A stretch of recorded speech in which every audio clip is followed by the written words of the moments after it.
Hello, it's Ashley here from Paper&Twine and welcome to day 28 of Christmas in July. I at last have, I think, figured out more or less how to make this little origami bag. It's lovely for gifts. You could put quite a lot in here. The base of this measures round about 2 3/4 inches square, and it's about 3 inches tall. And I made this from a square of book page that was 9 inches square. So I'm going to show you how to make one in a minute. This was my first attempt with some lovely East of India double-sided wrapping paper, and I've wasted it. It's very thick, so I think, like yesterday's Origami Star project, you don't want anything too thick. But before I show you how to make this, I'm going to tell you about a couple of things that I bought yesterday. There is a venue in Rugby called Art at the Alex, and it used to be a pub called the Alex, the Alexandra Arms, and it closed as a pub, at least 5 years ago, if not more. And a couple of artisans, I guess you could call them, bought the building because I think it was a freehold pub. It wasn't tied to a brewery. And they've turned it into kind of like a hub for education for the arts. There's a group that meets there called, I think it's Rugby Artists and Makers. And the owner, Chris, is a knitter or fibre artist, and she spins and dyes her own yarn, and she's hoping to sell it in the autumn. But they had an event today, and I wish I'd known about it earlier because I could have taken all my stuff. You could book a table and you could de-stash your stuff. And so I thought I'd go and have a look and see if there was anything. And also, it is a lovely art gallery. I bought a piece of art for our bedroom for hubby for Christmas from there, from a local artist. Anyway, my friend Lou, who I've talked about here before, she used to be Lou's Sewing Studio. She's changing direction with her business. Hi Lou, if you happen to be watching. Anyway, she was the first person that I met because she was inside the door.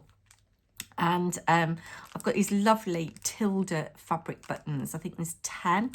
They should have been £5.50 and they were £2. They were just too nice to leave there, really. So they had to come home with me. The next thing that I bought, there was a lady who was selling all kinds of artist products. And I got there really early. It started at 11 and I think I was there at 10 past, and some stuff had gone already. But this lady had got lots of things. I think she'd done batik in the past. Anyway, she'd got a big pile of Indian style, Chinese style handmade papers. They were 10 for £5, and I thought, well, I don't need 10. So I said, if I pick 2, can I have 2 for £1? And she said, yeah. So I saw this, I thought this was lovely with the kind of chain stitch on it. And it's a beautiful, cheerful colour. And then I saw this, which just spoke to me with this kind of Sanskrit on it. I love it. And I've cut from that a piece that is 8 inches square for our bag that we're going to have a go at making. And I'm really sorry, it's quite dark. Anyway, after I bought that paper, I came across a friend that I've not seen for a long time who does a lot of weaving. She does a lot of hand knitting. She's the most accomplished knitter, and I had a really nice little chat with her, and I hope that we're going to meet up. But she used to do all kinds of silk art with silk cocoons, and I've got some of her jewellery. I'll try and dig it out and show you sometime. But next to her was a lady selling buttons, a lot of buttons, and other bits and pieces as well. And I've got one thing that I'm going to show you, which I just absolutely love and want to repurpose some way. But she's got lots of these, and I bought these. They're essentially button necklaces, and I think I've got 5. They're all tangled up, and I paid £10 for these. Thought that was quite nice. I mean, originally it was £10 on its own. This, I thought, was just the most beautiful colour. They're not all the same length. Look at those beautiful soft greens on those shell and mother of pearl buttons. One thing that she did have, oh, and I wish I'd got more cash with me because she hadn't got a card. She'd got a bag of vintage buttons from the 1920s, proper shirt buttons, which said there might even have been older, made out of shell. And there was a lot in there for £20, but I hadn't got enough cash. Sadly, that has got broken. Either it was broken when I bought it and I didn't notice, but I'm either going to repurpose these, or I don't know, I might wear it as a necklace for a bit, but I love that for summer. So that's 2. And then this is really pretty as well. But I love mother of pearl buttons. And I want to do some slow stitching, and these will look lovely on natural fabrics. Beautiful, beautiful. So that's 3.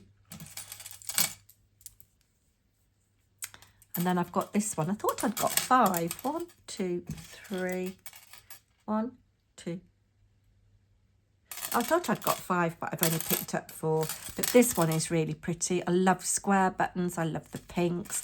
Anyway, I paid £10 for those. So that was all right. But the pièce de résistance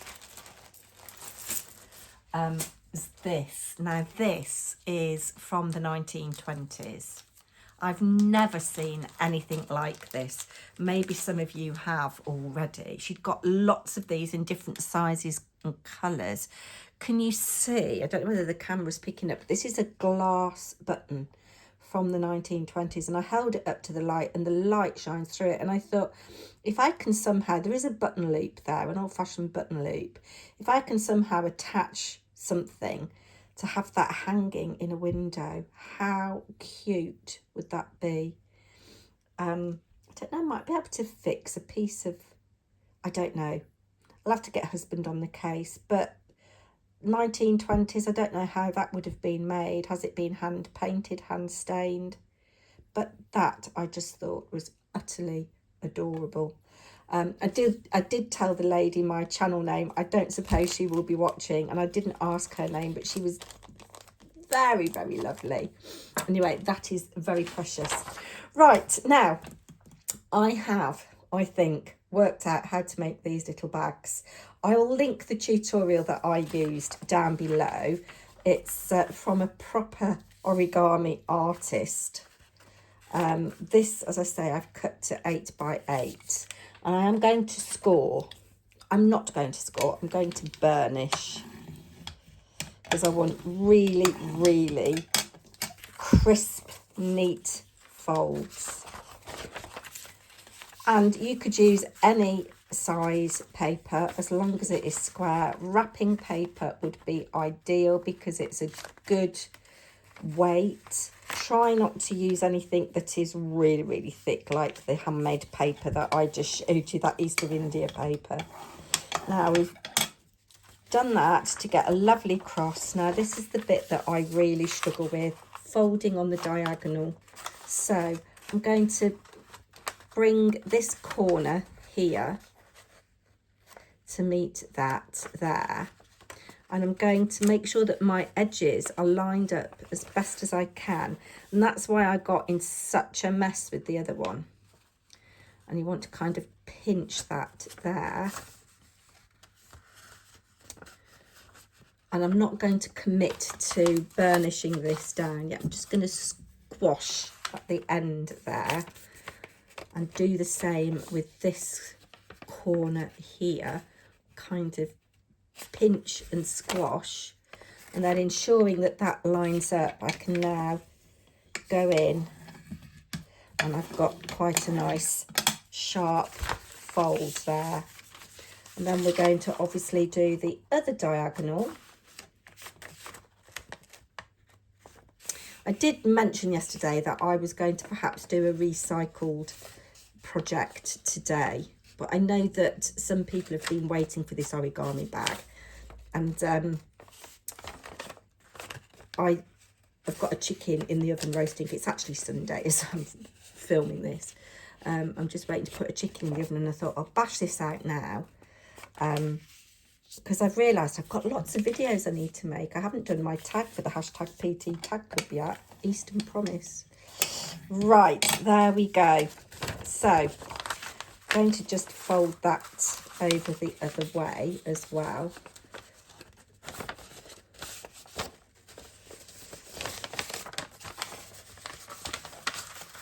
Because I do want to get a really nice crisp score line there, and burnishing just softens those fibres a little bit.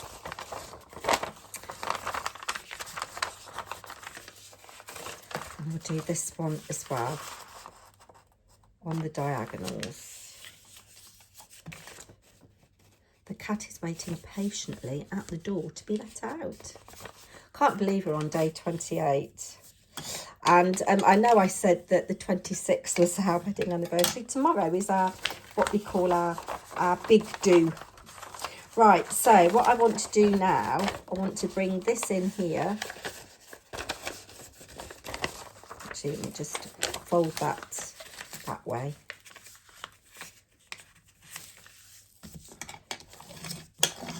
So what I'm going to do, if I can, I'm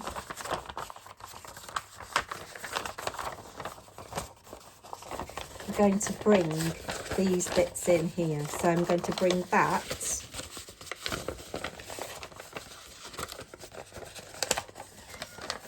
Can you hear her? Oh. I think the problem is that I folded this the wrong way to start with, and I want those bits to go in on themselves. So it should do it now.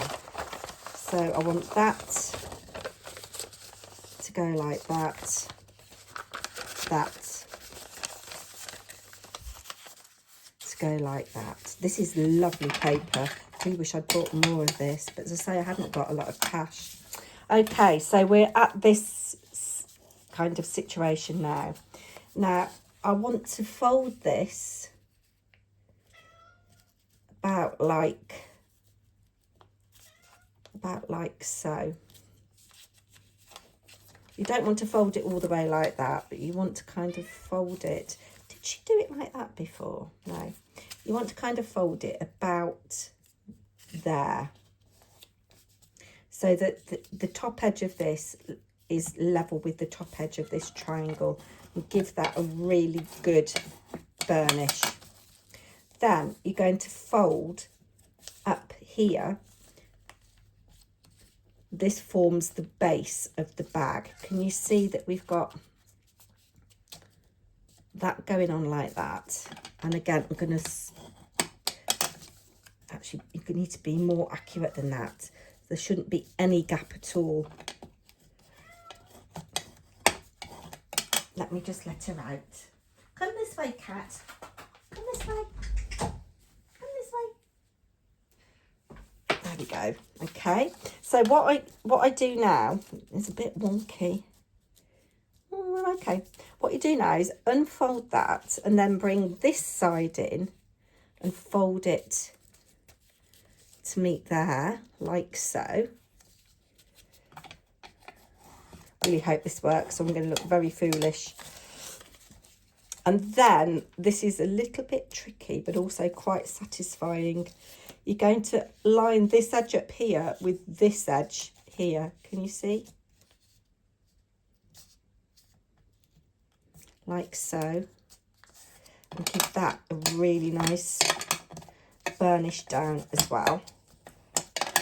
Then you're going to do the same with this side.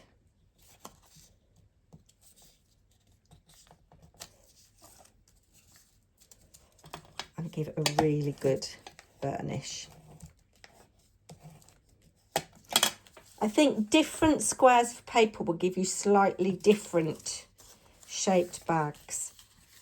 Then we repeat on this side. So we're folding this so that that lines up with that.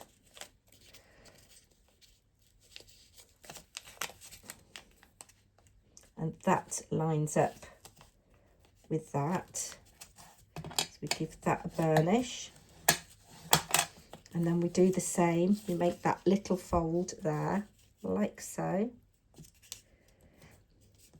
I ran into an ex-work colleague and the mother of a girl I teach at theatre training now this afternoon, and she's just literally come back from Romania yesterday.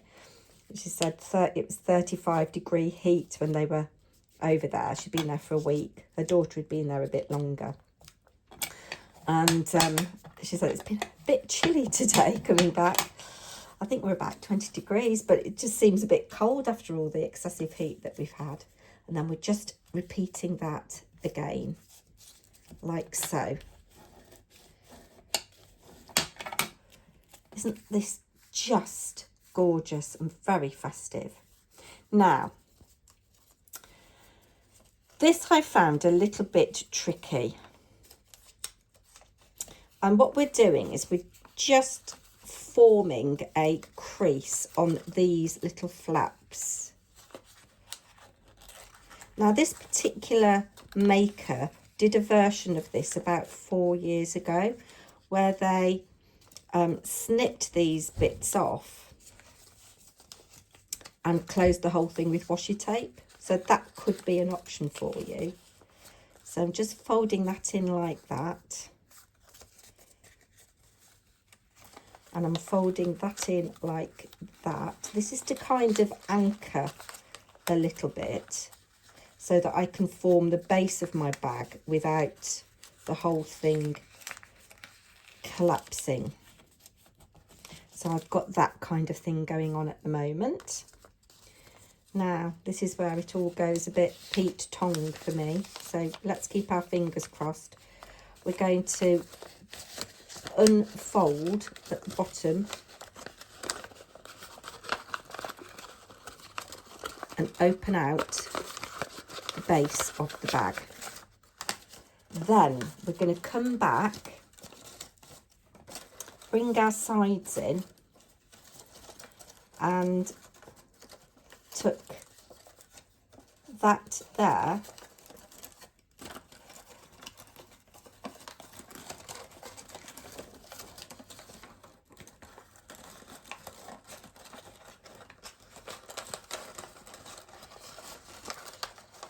see what I mean about it being a bit fiddly.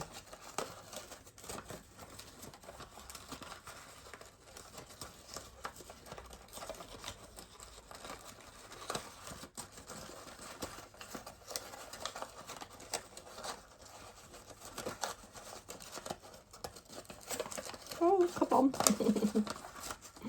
Right, get a grip, girl. Right, that's going to come over this side, like so. That's got it.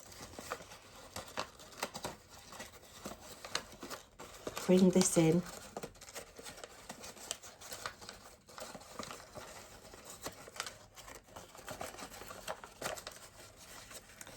Bring this in.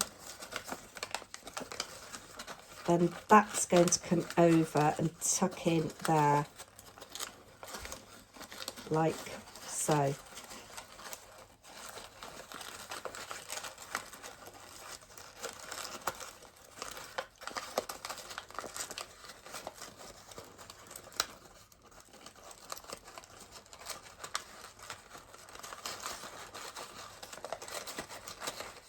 Oh, I said it was going to be a mess on camera, didn't I? You get the idea though. You've got to do opposites. I'll just sort it out and then I'll come back and show you what it looks like when it's finished. So there we go. Got there in the end. I think a little bulldog clip would be better. I think the problem is that this paper is very springy. This one out of the book page is held together better. So I think I don't know whether I'm going to put this one in the pot. I think I'll put this one in the pot. Let me know in the comments what you think, and if you win a prize, I'll negotiate whether you want this one that's a bit mangled, but you get the idea of how to make them. I think you need a paper that is really crisp, but I just love that. Isn't it festive? really festive, and I've got some left over to make things with. Anyway, a little bit of a struggle there at the end. Do let me know what you think, and I'll be back tomorrow with are we really on day 30 tomorrow? Jeez Louise. I'm quite excited about coming to the end of this, actually. I bet you are too. I know my husband is. Anyway, don't forget to like, share, subscribe as always, and leave me a comment. Take care. Bye now.